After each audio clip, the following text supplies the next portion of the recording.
Lucky alias Manchu Vishnu. పుట్టిననాటి నుంచి ఏదో ఒక అశుభం జరుగుతూనే ఉంటుంది. ఆ కారణం చేత లక్కీ తండ్రి భక్తవత్సలం అలియాస్ జయప్రకాష్ లక్కీని పేరు పెట్టి పిలవడు. 25 ఏళ్లు తన తండ్రి చేత పేరు పెట్టి పిలిపించుకోవాలని లక్కీ ఆరాటపడతాడు. అయితే తన పరిచయంతో అందరూ అన్లక్కీగా మారుతున్నారని సూసైడ్ చేసుకోవాలని అనుకుంటాడు లక్కీ. ఆ క్రమంలో తనకు పాజిటివ్ పద్మ పరిచయం అవుతుంది. అయితే సరే, లక్కీ ఫాదర్ తనని అపార్థం చేసుకుంటూనే ఉంటాడు.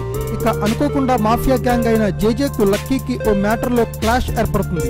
అక్కడ కథ కొత్త టర్న్ తీసుకుంటుంది. అసలు జేకే ఎవరు, లక్కీని ఎందుకు టార్గెట్ చేశాడు, జేకే నుండి లక్కీ ఎలా తప్పించుకున్నాడు, చివరికి తండ్రికి దగ్గరయ్యాడా లేదా అన్నది అసలు కథ.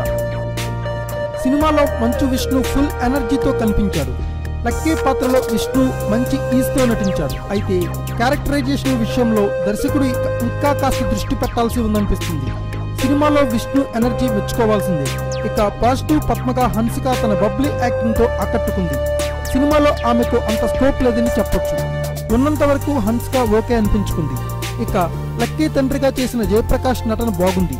కమెడియన్ ప్రభాస్ శ్రీను, వెన్నెలా కిషోర్ కాసేపు నవ్వించారు. ఇక విలన్ గా నటించిన ఎంవివి సత్యనారాయణ తన వరకు బాగానే చేశాడు. కానీ దర్శకుడు ఆ పాత్ర మలిచిన తీరు బాగాలేదు.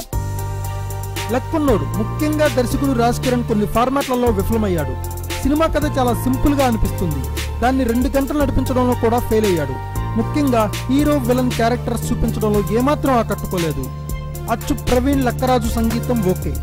డైమండ్ రత్నం మాటలు మామూలుగా ఉన్నాయి. విజీ విందా సినిమాటోగ్రఫీ పర్వాలేదు. ప్రొడక్షన్ వాల్యూస్ బాగానే ఉన్నాయి.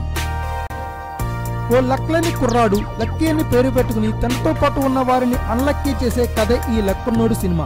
సినిమా మొదటి భాగం హీరోయిన్ని లవ్ సీన్స్ అంతా రొటీన్ గానే అనిపిస్తాయి. ఇంట్రెస్టింగ్ గా అనిపించిందల్లా 25 కోట్ల బ్యాక్ లక్కీ దగ్గరకు వచ్చినప్పుడే.